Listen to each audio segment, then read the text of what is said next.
Jadi alurnya bangun bisnis, yang bangun brand itu, yang pertama kita siapin timnya dulu, eksekutor ngelola database-nya siapa. Kemudian kuatin brandnya, kelola database-nya, bangun ekosistem produknya, kemudian bangun komunitasnya di grup WA atau grup Facebook. Kemudian Wih, udah muncul Omnya. Halo Om, selamat malam. ya malam Om. Ini kayaknya bukan di rumah ya Om ya? Iya, Ini kayak lagi masih cerita lain ya Om ya ya? di hotel di Surabaya ini. Habis Wih, ngajar Bank mantap. Indonesia, UMKM binaan Bank Indonesia daerah Jawa Timur. Wah, keren nih. Kayaknya Om Elian jobnya banyak nih Om ya. Mantap, keren sekali Om.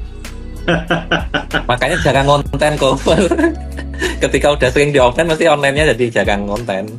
Wah, nah tapi malam hari ini kita ngobrol satu topik yang menarik ya. Intinya ketergantungan di marketplace ya. Apakah ini bikin candu? Apa yang harus kita lakukan? Nah, tapi sebelumnya mungkin buat teman-teman yang dari teman-teman Botakers ya yang belum kenal Bang, saya panggilnya Om aja ya, karena saya Om Botak, ini Ya, Om Elian, boleh Om ya? boleh. Ya, Boleh. Om Elian ini boleh dong ceritain latar belakang backgroundnya dari Om ini seperti apa, sama channelnya lah, kira sharing-sharing aja gitu. Oke. Aku tuh mulai jualan online tahun 2009 di grup Facebook ya. Waktu itu masih sekolahnya SMK Farmasi ya di Yogyakarta. Nah, 2011 aku mulai buka di Kaskus, di Tokopedia tuh sejak 2012. Bukalapak 2013. Terus Lazada 2015. Nah, dulunya aku aktifnya di komunitas Bukalapak. Jadinya ngajar-ngajarnya di sebagai ranger ya, mungkin masih ingat ya Om ya, ranger Bukalapak gitu. Ya, aku Gitu. bantu ngajar tuh di Bukalapak Jogja.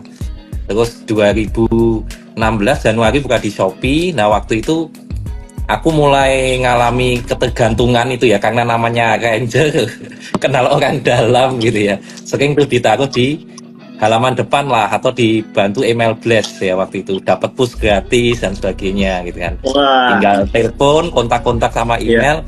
Tapi lama kelamaan kok malah jadi menipis ya marginnya. Di terakhir tuh ini udah marginnya tinggal 5.000, masih ngegaransi 1 bulan gitu. Aku jualannya waktu itu masih belum bangun brand, masih barang-barang impor yang laku. Aku ambilnya dulu di Cempaka Putih, Pasar Senen, sama Sunter lah, pokoknya importer daerah situ ya. Terus lama-lama marginnya tipis, padahal aku ngegaransi 1 bulan barang-barang elektronik. Lama-lama sampai kondisi terparah karena kecanduan tadi promonya si marketplace, itu sampai tidur garasi Om. Jadinya kontrakan satu itu di pinggir jalan Jogja, itu tinggal garasinya aja yang bisa disewa. Aku tidur di situ, udah punya keluarga, udah punya anak 2 gitu, bayangin ya. Jadi orderan emang banyak, packingan banyak, tapi cash flow-nya kan lambat tuh. Supplier yang ngutangin juga banyak, cuma kan lama-kelamaan nih marginnya kemana gitu kan. Gede biayanya doang, padahal waktu itu belum ada biaya admin, cuma biaya iklan. Itu aja udah bikin seret, dalam artian seneng sih kalau dibuat flexing orderan ya banyak lah gitu. Sampai aku bisa ngitung satu orang packingnya sekian. Nah, terus akhirnya karena tadi ya orderannya banyak, cash flow melambat, terus sampai nggak bisa ngontrak lagi di garasi itu, cari kontrakan yang lebih parah lagi ya. Lantainya masih tanah, kamar mandinya di luar, kemudian temboknya masih belum disemen gitu. loh, Sampai ini level terendah seperti itu. ini posisinya orderannya pas lagi rame-ramenya Om, malah kayak gitu. Iya, malah semakin kondisi untuk bayar kontrakan, untuk macam-macam tuh makin nggak cukup. Walaupun supply-nya banyak, bisa gali lubang tutup lubang lah untuk pakai itu. Loh, kok bisa Om? Ini kan kita ngomongin di kondisi sebelum Covid ya Om ya? Tahun Iya, sebelum 2019. Covid. Sebelum 2015. Covid, orderannya rame ya kan, punya orang dalam sebagai ranger ya, ranger banyak kenalan orang dalam, tinggal submit mau flash sale apa aja ya, asal nggak boleh jualan di Shopee dan marketplace lain. Ya, waktu itu belum ada, dan memang paling rame di Bukalapak saya daripada Tokopedia. Karena kan ngambilnya ketemu importer kalau di Tokopedia itu waktu itu kan. Oh Importer iya. sendiri gitu. Nah, berarti waktu lagi rame-ramenya justru ini lagi susah-susahnya, tapi orang nggak lihat. Lihatnya Pak, orderannya banyak walaupun cash flow-nya seret sebenarnya. Iya, betul. Pernah Nah, ngalami kondisi seperti itu. cash flow-nya seret ini Om, ini karena marginnya tipis Iya. atau karena usahanya lagi berkembang banget, jadi duit putarannya ini nggak cukup untuk duit nalanginnya kita ke marketplace. Ya saking tipisnya margin itu, padahal belum ada biaya admin aja sudah setipis itu ya, 5.000 waktu itu. Tinggal 5.000 satu unit, padahal elektronik kan ya, masih harus kepotong bubble wrap sama box packaging. Jadi aku kasih kerdus, padahal kerdusnya kerdus bekas, tapi bubble wrapnya kan bayar kan itu waktu itu. Iya. Belum lakban, belum kertas itu. Nah itu costnya Nah, jadi besar juga untuk itu. berarti ini buat teman-teman ya, kalau misalnya Om Elian itu udah sempat merasakan kejayaan dia dulu pun aja, sebelum kena biaya admin dan iklannya masih murah aja, udah pahit ya teman-teman. Tapi realita ini biasanya nggak semua seller mau cerita. Ya cerita kan flexing orderannya aja Om ya. Betul. Rame ya kan, lagi rame, untung ruginya orang nggak mau ngomong. Nah ini menarik nih Om. Nah semakin kesini gimana tuh Om ceritanya? Nah setelah titik terendah lah kalau Om bilang ya, sampai nyewa yang kontrakannya tanah lah istilahnya ya, kamar mandi di luar. Terus gimana Om? Ya waktu itu aku nyoba belajar lagi tentang Google Ads, tentang SEO, saya pelajari lagi.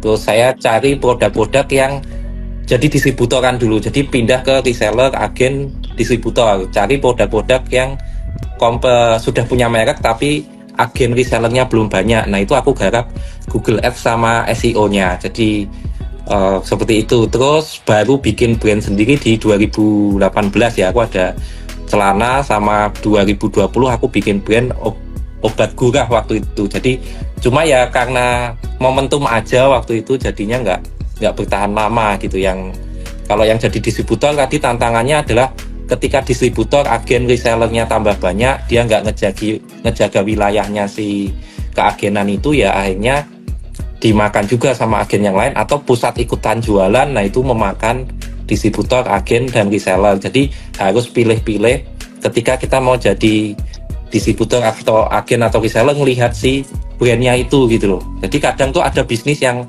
ini Om, aku pernah join distributor bayar 30 juta ya, tapi ternyata ini bisnis recruitment ya ke distributor, agen, reseller. Jadi dia dapat untungnya dari recruitment itu. Untungnya aku bisa ngiklan gitu di marketplace, di Google, di Facebook. Akhirnya barang itu habis. Nah temanku ada yang 20 juta nggak bisa balik jadi barang, tapi kan nggak mungkin.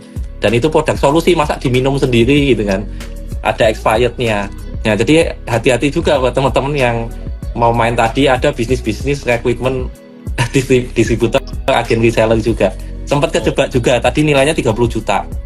Nah, jadi pas jadi distributor itu tantangannya. Terus pas jadi agen tadi, wilayahnya awalnya katanya jaraknya 5 kilo jadi 3 kilo gitu kan. Dan profit marginnya nggak cukup waktu itu, untuk timku kan ada 6 orang ya. Nah itu nggak cukup.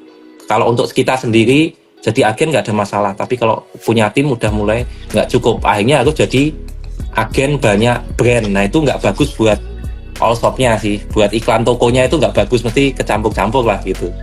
Nah itu perjalanannya seperti itu, sampai akhirnya ya bikin brand ini dan ngajari teman-teman untuk bangun brand.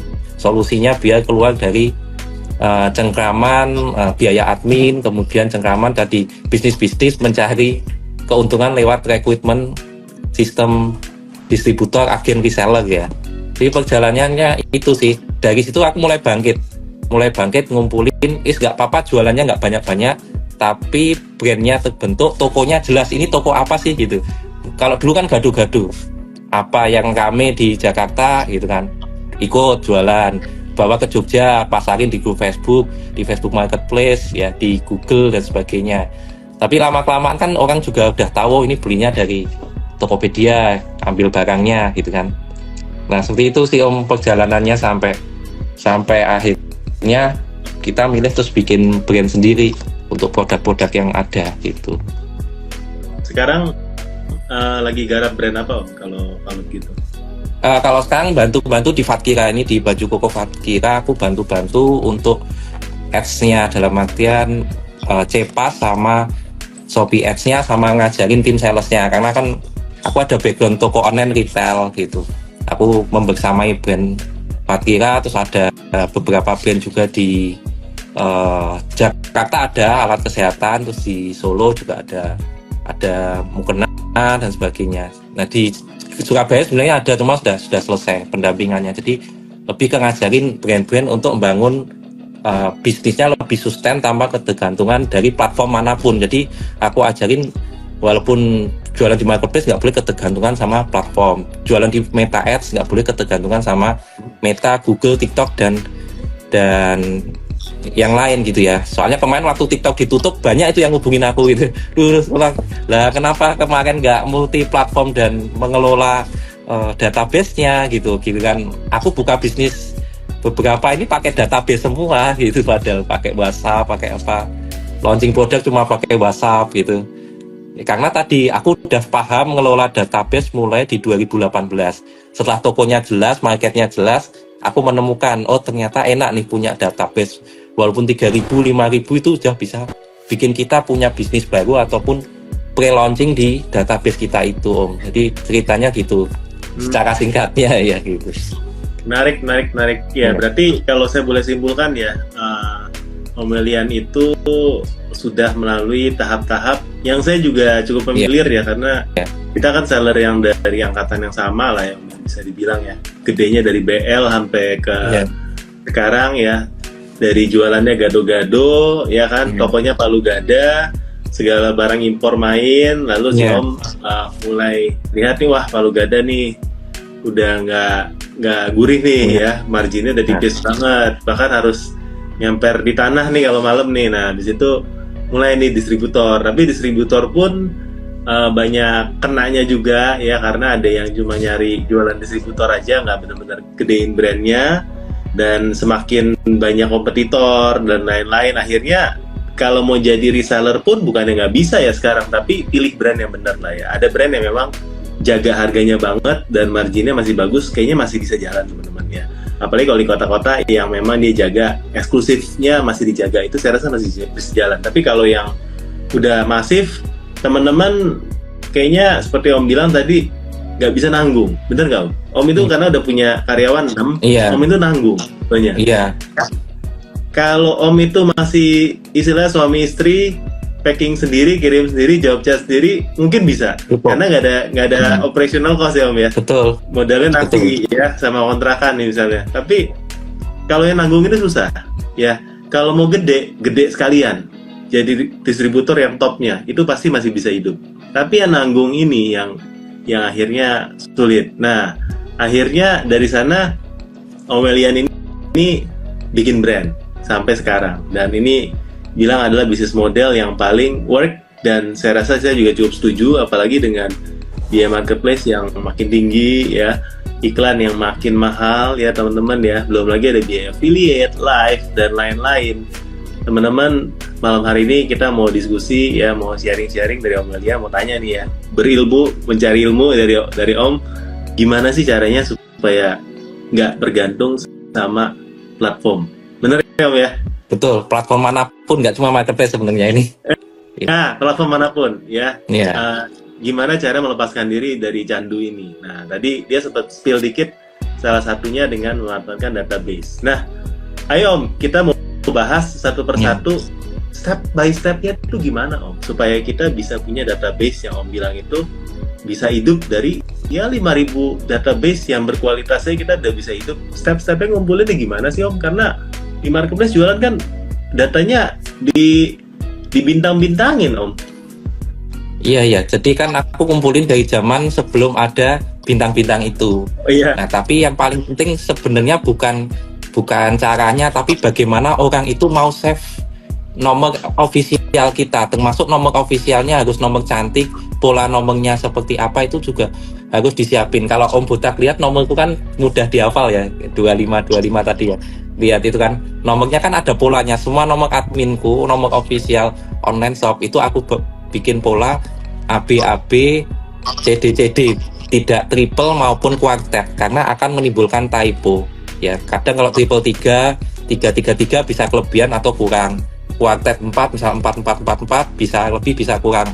Jadi dari pemilihan nomor, ini nomor nanti tugasnya ngelola database-nya gimana, itu udah kita konsep dulu. Nah, tapi yang menjadi tantangan adalah ini, kita harus paham tadi kenapa ini agak repot di awal. Bahkan kita ada keluar biaya untuk akuisisi mereka. Ada teman saya itu jualan hijab, dia itu bisa punya database 40.000 sebelum pandemi. Tapi cara akuisisinya adalah setiap satu nomor kontak di-save di Google kontaknya dan screenshot itu dikirim ke nomor admin official, itu dapat pulsa 5.000. Ya, biaya akuisisinya 5.000 per kontak. Tapi ketika udah nyampe 40.000, dia launching cuma WA Story, di Marketplace cuma sisa ukuran aja. Dan biaya iklannya di Facebook Ads, di Meta Ads yang tadinya ratusan juta itu semakin menurun. Jadi 50, jadi 40, terus menurun karena dia punya database WhatsApp yang besar dan juga nanti punya dari database pembeli nanti dikonversi jadi tadi sistem distribusi tapi yang eksklusif ya. Jadinya benar-benar dipisah-pisah antara lokasinya. Nah, terus spek HP-nya itu nanti juga menentukan. HP yang kuat untuk database 20.000, 40.000 itu berbeda, 5.000, 10.000 itu berbeda. Ya, gitu ya, itu ada bedanya. Nah, pikir iPhone nggak HP kuat, Apin iPhone ya, nggak yang kuat. asal 1 jutaan juga udah cukup lah HP Apin gitu ya. Iya, Enggak, tapi untuk gitu. kelola database nggak bisa. Iya. Aku udah nyoba pakai iPhone nih, aku pakai iPhone 15 Pro gitu kan. Itu kalau di database ribuan masih oke, tapi di 20.000 udah nggak bisa. 20.000 itu udah ROG phone, udah HP-nya HP gaming gitu. Dan ini nomor official ini tidak kita gunakan untuk broadcast ya, tapi kita gunakan untuk tadi ya, ada bisnis-bisnis yang punya nilai lebih ya. Nilai lebihnya apa? Nah, ini aku akan cerita dulu waktu aku jadi distributor produk program hamil ya. Nah, waktu itu aku sudah sadar bahwa pola platform ini, karena kita itu kan ngalami Tokopedia sama Bukalapak sebelum Lazada sama Shopee nih Om. Jadi yang paham. Nah, ini mereka kalau lagi awal, wah semua dimintain tolong, ayo bantuin. Iya. Bantuin akuisisi seller lah gitu ya. Bahkan kemana orang Topet masih ngubungin aku Om, waktu aku di Malang ditemui gitu. Bantuin, lah sellermu udah 14,5 juta, masa aku suruh bantuin lagi ya, namanya corporate Mas gitu ya. Ya udah kapan gitu aku bilang. Jadi masih ada yang ngubungin untuk bantu akuisisi gitu. Topet aja loh, padahal sudah baru kemarin bulan Februari ya ketemu offline sama saya gitu untuk ngajarin gitu. Nah, polanya platform itu ya awalnya pasti apapun platformnya kita dimanjain gitu kan. Aturannya nggak ketat, di Meta Ads iklan sedikit dapat gede, Google Ads sama, Bukalapak, Tokopedia juga sama, Shopee juga dulu gitu, nggak ada biaya admin. Intinya kita benar-benar sebagai seller maupun buyer itu dua-duanya dimanja. Ya kalau buyer ya berapapun belinya, dulu kan di Shopee gratis ongkir, walaupun cuma Rp1.000 di bawah Rp1.000.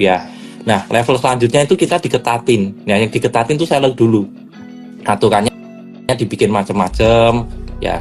Yang kemudian kalau bagi buyer, belum buyer itu aturannya paling sedikit, sampai sekarang lebih dimenangkan oleh platform manapun karena duitnya dari mereka. Nah, selanjutnya level selanjutnya adalah kita dipalakin. Ya, jadi alurnya dimanja, diketatin, dipalakin. Ya, karena aku pernah ya kayak gitu tuh ya. Kita yang dipalak nih. Ya, kamu maksudnya nggak usah gede-gede, dicek ke platform yang lain. Loh, kamu di Lazada ada yang jual segini, di Topet ada yang jual segini gitu kan. Terus, oh kamu kalau jadi mentor nggak boleh jadi mentor di yang lain, misalnya itu kan kalau di mentor ya. Terus kalau seller ya, kalau kamu jadi seller di sini nggak boleh jadi seller tempat lain gitu. Sampai ada yang pakai nama lain di platform lain gitu. Ada, tetap bisa diakalin sebenarnya. Nah, jadi semakin kita dikasih aturan-aturan karena kita yang butuh mereka. Nah, ketika kita butuh mereka, maka mereka akan ya mengetatin kita. Tapi kalau mereka butuh kita, aku dapat bocoran nih, ada suatu brand gitu yang itu biaya adminnya bisa dinego sangat kecil Om. Ya, idealnya berapa, sekarang 6,5%, dia bisa 1% gitu kan. Bahkan ada yang mungkin lebih kecil dari itu ataupun nggak sama dengan standar seller yang lain. Karena si marketplace ini butuh brand itu gitu loh. Nah, kan akhirnya biaya admin itu sebenarnya nggak total kata 6,5 gitu. Ya, kemudian ini setelah pandemi itu ada perubahan Om, saya lihat. Perubahannya tuh ketika pandemi selesai, orang itu sudah belanjanya nggak cuma online ya, karena faktornya apa ya, di biaya belanja online yang kebagi untuk wisata, kemudian biaya admin di marketplace naik, harga online dan offline itu menjadi tidak terlalu beda jauh. Nah, akhirnya pembeli kalau bisa offline, dia milih beli offline kalau di kota-kota yang nggak macet. Ya udahlah beli offline aja. Terus karena online banyak mungkin penipuan atau merasa tertipu karena fotonya bagus datangnya jelek, akhirnya milih beli offline ya di kota-kota yang nggak macet. Nah itu tadi yang akan berpengaruh kenapa nanti kita tetap butuh saluran distribusi itu di level setelah. Jadi alurnya bangun bisnis, yang bangun brand itu yang pertama kita siapin timnya dulu, eksekutor ngelola database-nya siapa, kemudian kuatin brandnya, kelola database-nya, bangun ekosistem produknya, kemudian bangun komunitasnya di grup WA atau grup Facebook, kemudian yang terakhir saluran distribusi ini penting ya, karena aku melihat marketplace itu sudah dari setelah pandemi dia nerapin algoritma lokasi nih Om. Jadi kalau aku pegang toko Jawa Timur atau ngajar di Jawa Timur, biasanya aku nanya tuh, ini rata-rata orderannya kalian dari mana? Ya mereka bilang ya Jawa Timur aja mayoritas. Nah setelah aku juga kadang cek iklanku dari toko-toko yang Jawa Timur, ya banyakan yang muncul adalah sesuai lokasi dari si pembelinya gitu kan.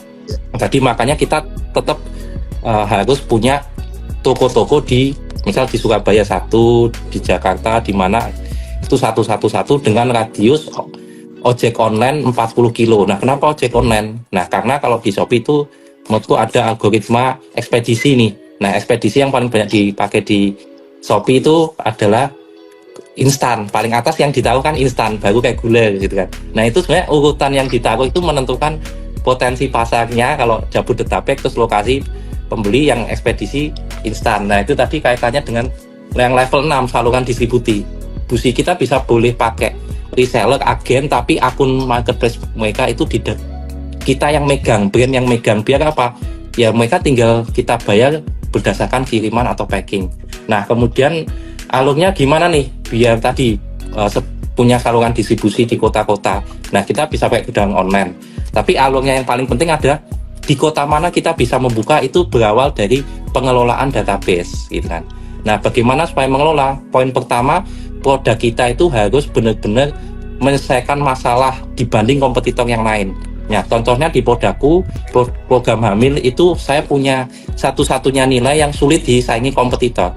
Adalah satu-satunya madu penyubur kandungan yang memberikan konsultasi pendampingan sampai menyerah gitu. Nah itu dari hasil aku riset selama 6 bulan. Awalnya nih aku hanya memberikan bonus bubble wrap dan packaging karena aku melihat ada yang pecah. Ketika sampai ternyata penjualannya nggak naik secara signifikan. Aku tambahin tes pack, ternyata nggak naik. Aku tambahin tes kesuburan, bonusnya nggak naik. Nah kemudian aku tambahin terakhir itu konsultasi pendampingan, baik di Facebook, iklan di Meta Ads, di Google, di Marketplace, foto produknya aku kasih gratis konsultasi pendampingan. Nah itu bisa laku sampai sebelum brandnya ditutup 6.600 botol lebih.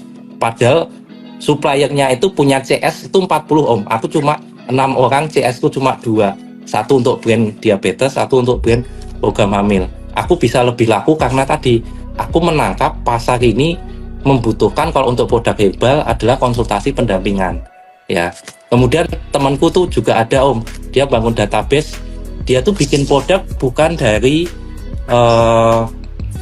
produknya dulu tapi dari market. Nah, misal yang disasar adalah market orang-orang yang punya hutang. Nah, berarti dia konten-kontennya tentang hutang, dia jualan snack tentang yang di packaging dengan tema-tema hutang. Nah, nomor adminnya itu untuk curhat bagaimana lunas hutang gitu. Nah, ini kan database-nya bertumbuh untuk sekedar curhat masalah hutang. Nah, itu produknya sama. Jualan snack untuk orang yang hutang. Iya. Yang punya hutang. Betul, ada. Orang Jogja itu yang punya, yang produksi Kediri. Nah, kemudian ada satu lagi Om, ini produknya sama-sama dengan produk yang lunas hutang, tapi ini target marketnya adalah penggemar bola. Dia kolaborasi dengan salah satu komentator bola temanku ini. Nah ini nanti kalau save nomor adminnya bisa curhat kalau timnya kalah sepak bola, seputar bola. Jadi dia nangkep bahwa market ini dia butuh tempat mencurhatkan gitu loh. Misal dibully sama temennya, ini kalah terus bisa. Nah dia butuh tempat untuk mencurahkan ini tadi Om. Jadi yang dijual itu bukan lagi produk. Kalau aku kan tinggal ganti, misal brand program hamil yang aku punya itu nggak laku, aku tinggal ganti brand lain, konsultannya kan tetap sama gitu. Jadi yang aku ubah adalah tadi, kalau kita bersaing di produk pasti ada yang ngaku lebih bagus daripada produk kita. Tapi kalau kita bersaing di layanan itu akan ada kecocokan Om. Bahkan adminku tuh sampai mau dikenalin sama ponaannya si orang kaya ini yang beli herbal diabetes karena dia terlalu nyaman dilayani oleh admin saya. Jadi mau dinikahkan sama ponaannya Om. Gitu. Saking enaknya dikonsultasi. Beli produk bonus istri namanya Om. Iya. Cuma kan saya kasihan nanti rekrut lagi. Iya. Wah, ada Om Burhan nih. Wah, Jogja Pride nih. Mantap nih Om Burhan. Nanti kita live lagi Om ya. Iya. Begitu Om. Jadi temukan satu-satunya nilai yang dibutuhkan oleh pembeli, tapi itu susah untuk kompetitor lain masuk ke situ. Ya. Nah, kalau kita susah disaingi, maka kita akan lebih dipilih daripada brand lain. Nah, cuma syaratnya untuk mendapatkan layanan itu harus harus save nomor WA admin kita. Nah, caranya biar mau save gimana? Sedangkan kita nggak bisa tuh nayangin nomor HP kita di chat walaupun bisa pakai trik. Kemudian kita nggak bisa tahu nomornya karena di bintang-bintangnya. Yang aku gunakan adalah yang pertama kertas ucapan. Itu mungkin teman-teman sudah tahu ya. Nah, kertas ucapan itu tapi ada kata-katanya yang harus ditulis. Nah, waktu itu di program hamil saya kasih barang siapa mau klaim e-book 40 hari program hamil harap save nomor WA admin ini, nomor WA-nya cantik. Terus nanti kita bikin juga namanya review and win. Ya, program kalau dia kasih testimoni bagus, bahkan kalau sampai video kita bisa kasih produk itu selama videonya kita pakai sebagai iklan. Jadi harus ada benefit. Karena kalau nggak ada benefit orang jadi malas ngasih rating. Ya, kemudian harus diajarin untuk ngasih rating bintang 5 Om. Soalnya aku pernah dapat rating bintang 1, waktu itu masih bisa ditelepon untuk nomornya. Ketika ditelepon, si ibunya itu bilang, maaf saya kira yang bagus bintang 1. Ya, jadi separah itu pembeli di negara Wakanda itu Om. Ya, jadi harus diajarin mohon ulasan bintang 5 dan testimoni positifnya. Dan di kertas ucapan itu harus melas-melas. Karena testimoni Anda sangat berharga bagi perkembangan pabrik dan tim kami. Padahal aku maklon tuh, labelnya kan maklon ya. Tapi aku melas-melas gitu untuk membantu produsenku gitu. Nah, terus juga harus kita tambahin kalau ada keterlambatan pengiriman itu murni dari kesalahan ekspedisi. Silahkan komplain ke agen terdekat. Ya, jadi kertas ucapannya tuh agak panjang gitu. Ya, terus tadi ada nilai lebih ya. Kalau kita nggak bisa berikan konsultasi pendampingan, bisa pakai voucher pembelian selanjutnya. Ya, bisa pakai jadiin close friend. Kalau di Instagram nanti kamu kalau repost di IG-mu nanti jadi close friend-nya brand ini gitu kan. Terus ada lagi yang dia dapat karena punyanya influencer, dia dapat kata-kata mutiara dari si influencer tersebut ya. Jadi ngetiknya pakai tulisan tangan terus satu-satu dapat tanda tangan. Nah, itu beda-beda sih. Ada yang ngasih emas batangan, nano, mikro supaya dapat save nomor WA. Karena harus ada biaya akuisisi di awal. Ya, jadi tujuannya adalah bagaimana mengkonversi tadinya kita setiap penjualan harus kena biaya admin sekian, itu besok biaya admin itu jadi hilang karena mereka ordernya lewat WhatsApp ya. Karena nanti untung banget di WhatsApp ini promonya kita bisa bikin macam-macam gitu ya. Dan semakin tumbuh database itu semakin meringankan kita untuk ketidak tergantungan platform manapun ya. Jadi poin paling pentingnya di nomor 1 itu Om. Ya, value nilai lebih yang tidak ditemukan di brand lain gitu. Gimana caranya supaya kita tahu kalau mereka udah save nomor WhatsApp kita?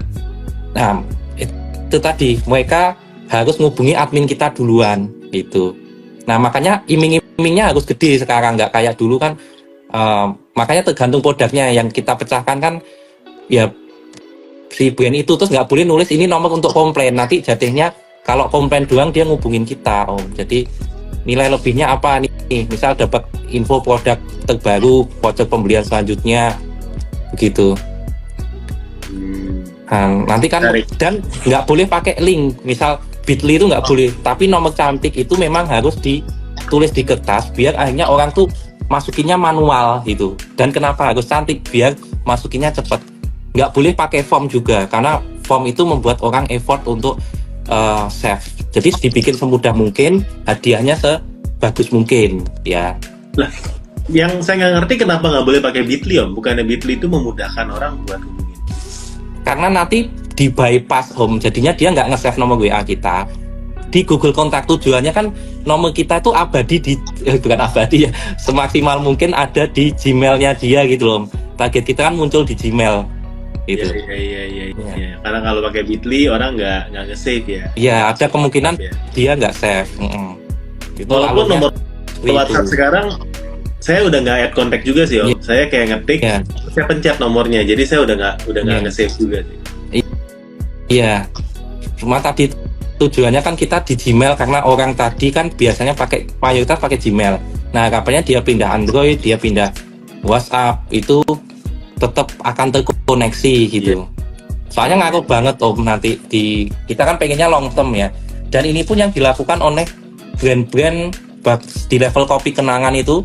Kalau aku beli di awal, dia suruh kita minta install aplikasi, terus kita ngisi nomor WA, terus ada diarahin untuk join channel WA-nya Kopi Kenangan. Akhirnya kan aku sering kena broadcast ya, cuma caranya aku kurang suka karena jualan banget. Nah, aku tipe yang sangat minim broadcast. Broadcastnya tuh bolehnya di channel atau di grup ya. Kalau Japri itu justru benar-benar harus membangun hubungan dengan customer seperti membangun hubungan dengan teman gitu loh. Nah, karena tugasnya tadi customer relationship management, bukan customer broadcast masif gitu kan. Dan orang CRM jadi customer broadcast masif gitu kan singkatannya. Itu membangun relasi. Nah, berarti tadi step pertamanya kita udah paham ya, walaupun memang masih banyak banget seller yang belum lakuin ya, yaitu gimana caranya buat dapetin database ya, baik di platform manapun ya. Kita nggak ngomongin di marketplace ya, baik teman-teman mau di Meta, mau di manapun teman-teman boleh, atau yang punya toko retail juga sama ya Om ya, tetap harus simpan database-nya ya. Nah, setelah kita simpan database-nya, apalagi sih harus kita lakukan Om untuk bisa memanfaatkan database? Karena saya tahu banyak banget seller-seller juga yang bilang ke saya tuh mereka udah simpan database sudah lama, tapi nggak tahu mau diapain Om, nggak tahu mau diapain. Nomor udah banyak dari orderan marketplace, mereka udah save nomor udah banyak deh, tapi bingung mau diapain. Iya. Jadi ini tadi kan, tadi ada yang kelewatan. Secara saya nemuin nilai yang nggak ada di kompetitor, aku nyatetin testimoni negatif itu Om. Di marketplace ada bintang 1, 2, 3 itu kan. Yang bintang-bintang jelek, testimoni negatif itu aku catetin. Terus aku lihat juga dari komen-komen iklan Meta Ads-nya kompetitorku. Kan waktu itu banyak yang nanya, ada pendampingannya nggak? Ada bisa konsultasi nggak? Nah, itu aku rekam tuh dari komen-komen iklannya kompetitor. Akhirnya terciptalah value yang lumayan banyak, bonusnya banyak, secara produk, secara layanannya lebih banyak daripada kompetitor. Karena kan memang ini biaya akuisisi di awal, dan biayanya nggak tinggi-tinggi banget. Kayak bonus-bonus itu paling cuma sampai 3.000, layanan juga kita cari admin yang memang suka melayani. Nah, terus kemudian tadi kalau udah save diapain? Nah, kalau terlalu lama akhirnya si kontak itu jadi nggak hot lagi. Makanya memang tahapannya adalah di awal itu kita menyapa, kenalan. Halo Kak, namaku Welly, aku dari admin brand ini. Nanti kalau ada biasanya aku nanya dulu sih, produknya udah sampai atau belum gitu kan. Oh, udah dicoba atau belum kalau produk. Ada kesan pesan nggak gitu. Jadi ada kesan pesan nggak mengenai produknya. Oh gini. Oh ya. Nah, kalau ada komplain tuh ada kesempatan buat kita. Oh, kalau kurang berkenan bisa kita ganti ukurannya atau apa gitu. Nah, kita itu punya budget Om 1-2 juta untuk mengcover komplain. Dan memang udahlah, kita itu mau debat sama buyer itu ya kalah gitu. Hanya mau nggak mau kita harus punya budget itu. Nah, tapi syaratnya mereka harus ganti ratingnya jadi bintang 5 dan testimoninya jadi minimal netral ya. Nah, jadi tadi di awal kalau mereka udah save, kita kenalan, kita tanya review tentang produknya. Nah, terus produknya tergantung nih produk apa. Misal kalau produk konsultasi ya kita bisa, ini mau diingetin minum nggak Kak gitu misal. Kalau yang bapak-bapak atau emak-emak itu suka nih, Bu atau Pak mau diingetin minum nggak. Terus kalau mau konsultasi mau via telepon atau via chatting gitu kan. Kalau emak-emak biasanya senangnya via chatting. terus mau diingetin minumnya berapa hari sekali gitu. Jadi kita benar-benar tim admin kita didik jadi konsultan kesehatan apapun backgroundnya ya. Jadi kita kasih buku-buku tentang itu gitu. Nah kemudian nanti kita kan sudah tahu dia save nomor WA, biasanya nomornya akan muncul gitu ya, akan muncul fotonya di profil WhatsApp-nya. Nah itu kemudian kalau dia WA story itu kita komen, bener-bener ini kita anggap teman kita jangan berharap langsung jualan di situ gitu. Kita nanti jualannya di WA story. Jadi misalnya dia lagi acara liburan, kita tanya liburan kemana kak gitu kan, terus kita doa, oh ke sini, oh ya semoga liburannya lancar. Ya, terus ditanya gimana kondisi kesehatannya.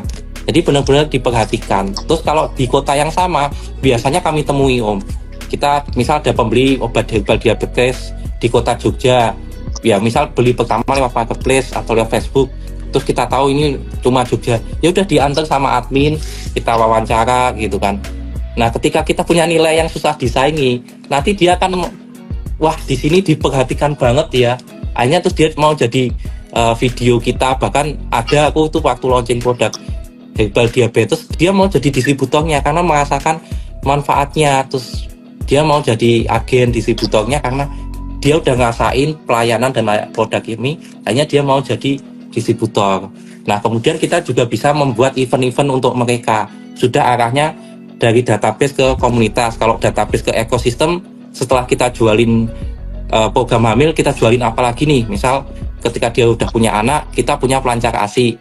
Nah di awal kalau bingung cari testimoni, aku WA story dulu di database, siapa nih yang lagi menyusui susah keluar ASInya, ini aku ada bagi-bagi sampel ya, nanti kalau moga-moga cocok, udah aku kirim gratis dulu. Nah dari situ kan aku pantau perkembangan si pembeli itu.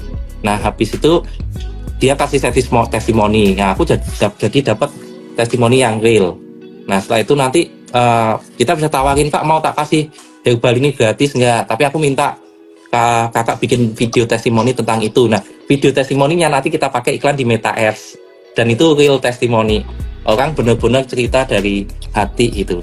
Nah itu arahnya di ekosistem ya, kita bisa jualin dia produk-produk yang lain. Terus di komunitasnya tadi kita bisa bikin sama database kita, misal Zoom meeting membahas bagaimana bisa hidup lebih sehat walaupun sedang mengidap gejala diabetes. Terus kita undang teman dokter atau siapa, nanti kita bayar per Zoom atau apa untuk sharing di kelas-kelas kita. Jadi kita tidak hanya mengambil dari mereka, tapi kita memberikan lebih gitu. Nah sampai nanti level ya. Kalau ngadain Zoom itu kan effort ya. Berapa yang datang Om? Saya penasaran kayak gitu. Iya tetap puluhan nggak akan banyak orang yang nonton sampai ratusan, nggak, karena kan itu perlu waktu ya. 40 itu udah bagus Om. Tapi kan yang penting kita udah punya nilai gitu loh. Nilai lebih dibanding brand lain. Oh beli di sini tuh nggak dijualin terus, nggak kemudian apa-apa harus nambah bayar lagi untuk misalnya kita ada dokter tapi harus konsultasi lagi, enggak. Kalau di sini kita ada admin, ini juga punya basic seperti itu, terus ada rutin Zoom dari dokter kayak gitu. Bahkan bisa kita balik Om, kita jualannya itu bukan herbalnya dulu, tapi Zoom meetingnya dulu, kita bikin kelas gratisnya tentang si kesehatan ini, terus nanti kita bikin baru kita jualin produknya di dalam kelas, itu bisa kita balik. Terus tadi bisa juga tadi ini, wah kok lupa ya, ada step lanjutannya ini. Oh ya, next levelnya tadi di ekosistem komunitas. Nah beberapa brand itu boleh sampai di tahapan aplikasi, misalnya kayak jualan hijab, nah kita bikin aplikasi pengingat sholat misal gitu, bikin aplikasi doa, bikin aplikasi apa. Nah di dalam aplikasi nanti kita kasih story kita gitu loh. Jadi kita bisa buat yang beli nanti bisa dapat aplikasi plus shop di situ. Itu murah bikinnya Om, cuma paling 40 sampai 60 juta. Tapi kan di situ kita bisa kasih nilai lebih. Terus kita bikin challenge tuh di aplikasi itu.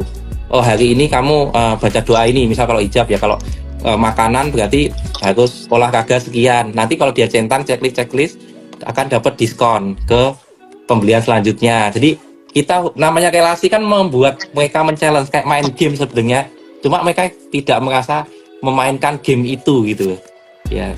Nah, jadi tergantung nanti produknya apa itu custom banget, harus diulik. Kalau fashion biasanya tadi ke arah aplikasi yang berguna buat mereka, ya aplikasi.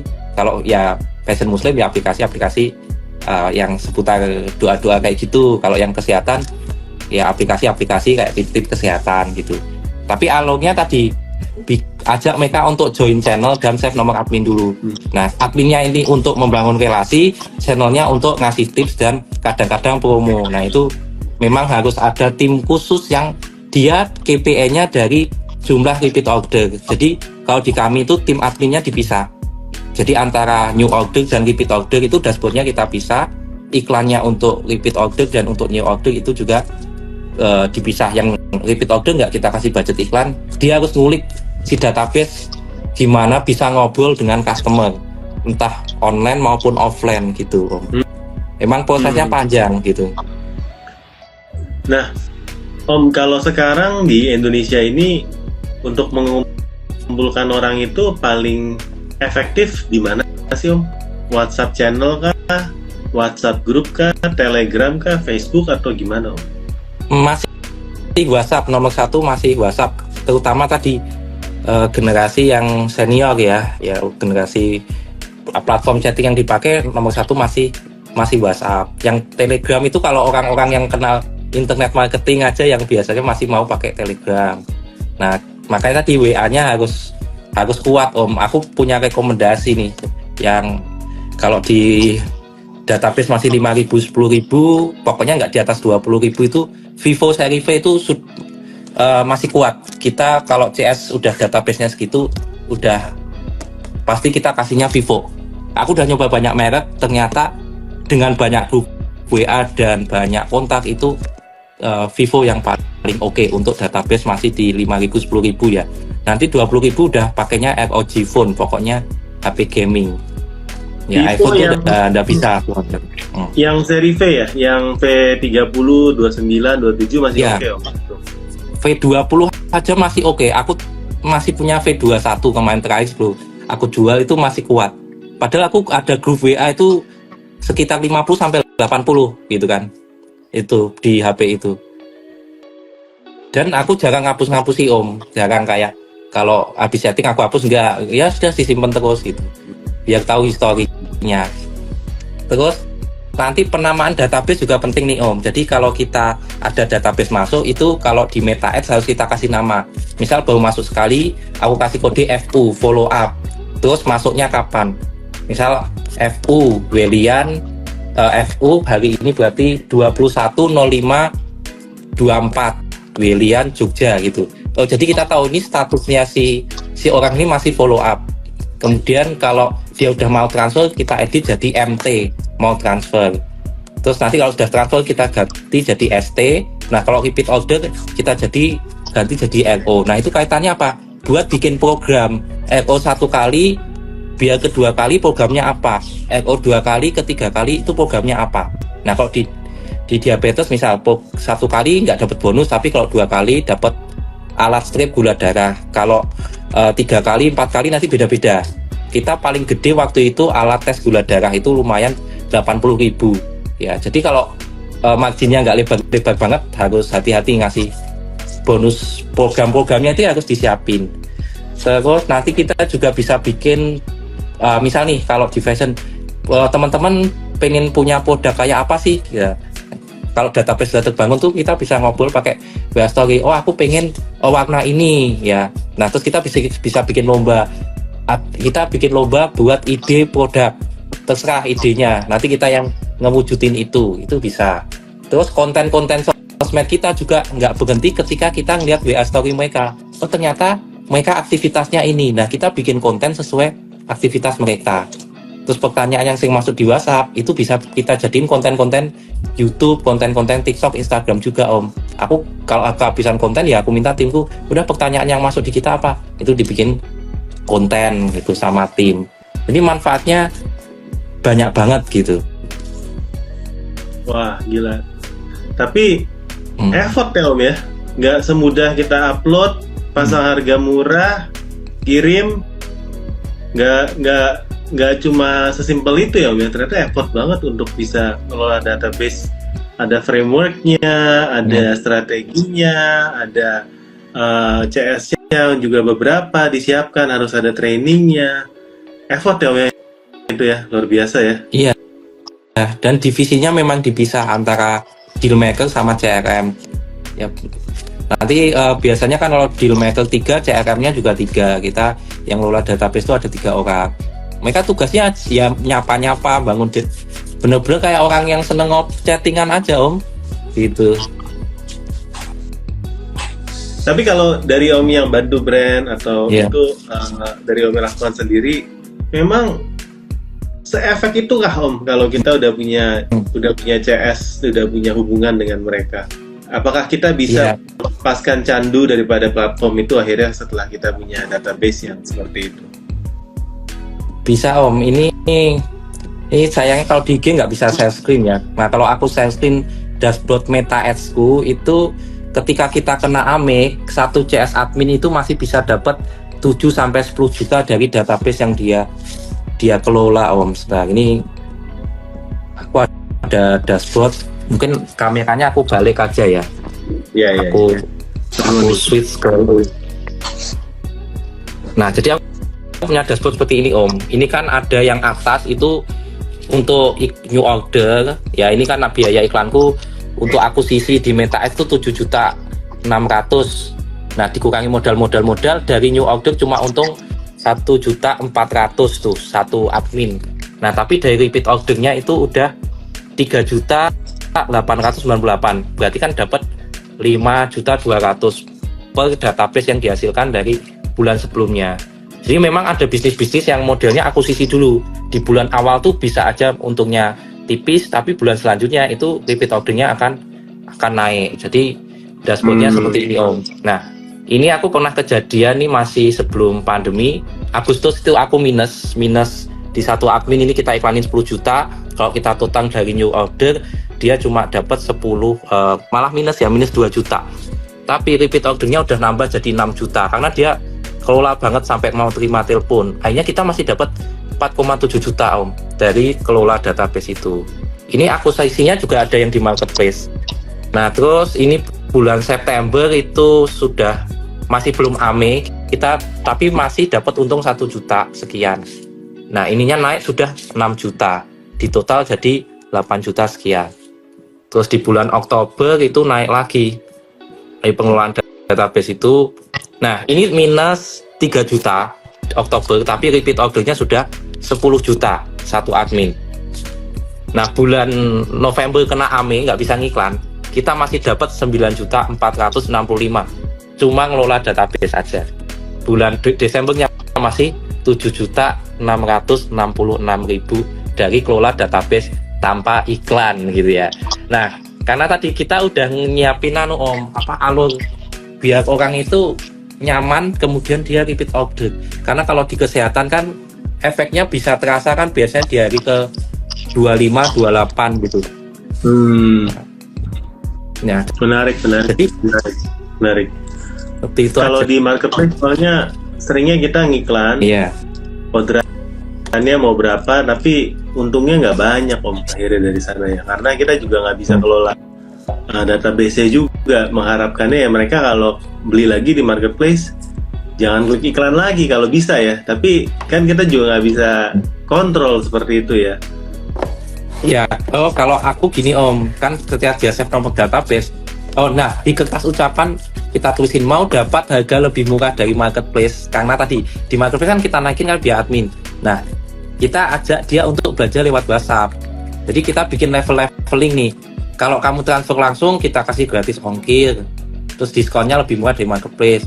Kalau COD ada biaya segini. Jadi harga itu levelnya agak banyak. Nah kan biar dia nggak beli ke marketplace tadi, harga kita lebih murah karena tadi biaya adminnya kan kita nggak kena tuh.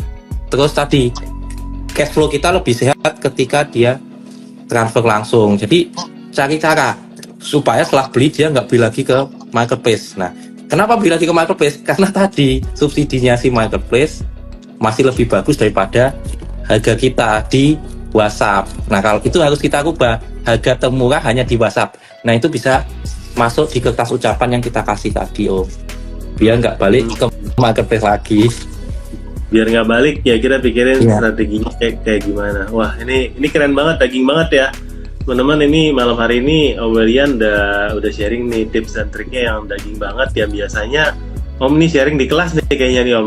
Ini materi kelas nih, keren nih Om. Ya, materi kelas dan pendampingan brand, karena tadi kita punya kekhawatiran terhadap brand-brand itu. Mereka kan kayak tergantungan sama agen, reseller, ketergantungan platform apapun. Nah, kita harus mandiri traffic dan mandiri pengelolaan database gitu. Kita lihat brand-brand besar itu kan bisa bertahan bukan karena mereka besar di platform, tapi mereka besar karena mempunyai pengelolaan traffic dan database sendiri, Om. Gitu. Nah keren Om, ini kan kita udah hampir mau 1 jam ya Om ya. Mungkin Iya. satu ucapan untuk closingan lagi buat Om, buat teman-teman yang mungkin saat ini kalau di audiens kan ya, Iya. sama audiens Om pasti banyak dari seller marketplace yang mungkin sekarang udah di tahap yang jenuh juga, tapi bingung juga, mau jualan di luar juga nggak ngerti caranya, mau di marketplace juga kadang-kadang kok nggak ada untungnya gitu ya Om, seperti Om tadi cerita. Apa sih mungkin step pertama yang mereka harus lakukan, atau gimana sih tips dari Om tadi untuk langsung bisa praktek gitu ya Om, yang tadi udah Om sharing soal CRM-nya lah kalau kita mau dibilang. Iya, jadi tadi kita temukan satu-satunya nilai yang paling dibutuhkan oleh pembeli, dan itu nggak ada di brand lain. Ya, jadi gini, orang tuh mau save WhatsApp, kemudian mau ngasih testimoni kalau kita bisa bikin mereka amazing dengan produk kita. Nah, itu caranya biasanya aku lakukan ada 2 cara. Yang tadi caranya jalan-jalan ke kompetitor, baik di iklan maupun di testimoninya. Yang kedua adalah wawancara pembeli-pembeli kita yang pernah beli. Kita harus temukan namanya triggernya, painnya, sama gainnya. Apa sih yang memicu mereka membeli produk kita? Jadi kita dapetin tuh, kamu kenapa searching produk ini di marketplace? Oh, waktu itu aku lagi ada kendala ini, misal butuh pakaian tapi speknya gini. Terus yang kedua, gainnya apa yang pengen mereka dapetin dari produk yang mereka beli. Kita wawancara tuh pembeli kita yang paling sering repeat order 30 orang. Terus yang terakhir, apa sih yang kamu hindarin dari produk yang pengen kamu beli? Oh, saya nggak mau jahitannya gini. Nah, kumpulin 30 orang dikali 3 pertanyaan ini. Habis itu kita kumpulin mana jawaban yang paling besar. Misal di saya tadi ada konsultasi pendampingan. Ya, kemudian kita tanya ke market lagi, kalau aku launching produk atau tokoku aku kasih layanan produk dan layanan seperti ini, kamu mau bayar di angka berapa gitu. Kita tanyain. Menurutmu, kita tanyakan ke customer pelanggan kita, idealnya di harga berapa. Nah, baru kemudian setelah itu fix nilainya, kita cari orang-orang yang seperti kriteria ini pakai platform manapun. Nah, nanti foto nilai-nilainya itu bisa kita taruh di foto kedua, ketiga, keempat, foto utama, di banner, deskripsi. Jadi ini kan sebenarnya membangun brand, persepsinya itu harus diulang-ulang.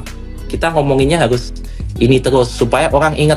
Oh, misal ingat Pepsodent, ingat gigi putih karena dia selalu iklanin itu. Ya, ingat ini sama dengan ingat ini. Nah, itu konsep yang paling penting. Baru tadi ketika mereka udah milih kita, bagaimana cara merawatnya. Nah, kita harus membuat program-program supaya mereka terus mempunyai relasi dengan kita. Effort, namanya pengen ngurangi biaya iklan, pengen ngurangi ketergantungan, pasti ada effort di sisi lain. Nah, kenapa aku masih belum pakai tools? Karena tadi tools itu khawatirnya jatuhnya adalah broadcast, sedangkan namanya manusia, aku sendiri di adminku aku larang pakai auto reply. Manusia nggak seneng pakai auto reply. Admin marketplace yang pakai seller center bot itu Om Lazada itu kan nggak begitu suka juga orang pakai itu, senengnya kan masih chatting. Nah, hindari menggunakan admin auto reply ya. Jadi benar-benar ketemu manusia, ngobrol, gali kebutuhannya, gali dirinya, jadikan customer itu lebih merasa mendapatkan nilai yang berlebih, maka nanti itu akan viral di media massa dan akhirnya tadi mengurangi biaya iklan dan ketergantungan kita dengan platform yang manapun. Misal brand kita kena serang, mereka yang akan membela kita Om, gitu kan? Entah nanti di iklan kita di komen, oh brandnya gini-gini, itu akan membela brand kita karena kita punya pelayanan yang luar biasa. Seperti itu sih Om secara singkatnya ya. Wow, keren ya teman-teman. Kalau misalnya mau lebih lanjut ya, Om William juga saya rasa ada tuh beberapa kelas-kelasnya, teman-teman boleh join ya. Nah, teman-teman bisa dapat kalau emang berasa konten seperti ini daging ya, teman-teman silakan ya follow dan ikutin ya program-programnya. Saya rasa sebagai orang yang udah lama berjualan ya, dari pengalaman-pengalamannya pun pasti banyak prinsip-prinsip daging yang bisa teman-teman belajarin ya, karena kalau memang dia udah lama jualan sampai sekarang masih bisa survive jualan, saya rasa itu pun udah merupakan bukti kalau apa yang dia ngomongin juga bukan kaleng-kaleng, bener ya Om ya. Ya, thank you banget Om udah mau sharing, udah mau berbagi, mudah-mudahan berkah buat teman-teman juga yang nonton ini ya. Buat teman-teman, thank you banget yang udah join ya, jangan lupa buat subscribe ya, follow IG-nya Om William dan saya Cerita Om Botak. Saya undur diri, thank you banget Om udah mau sharing-sharing ke kita malam hari ini. Sehat-sehat selalu dan juga buat teman-teman tetap semangat jualannya. Bye-bye.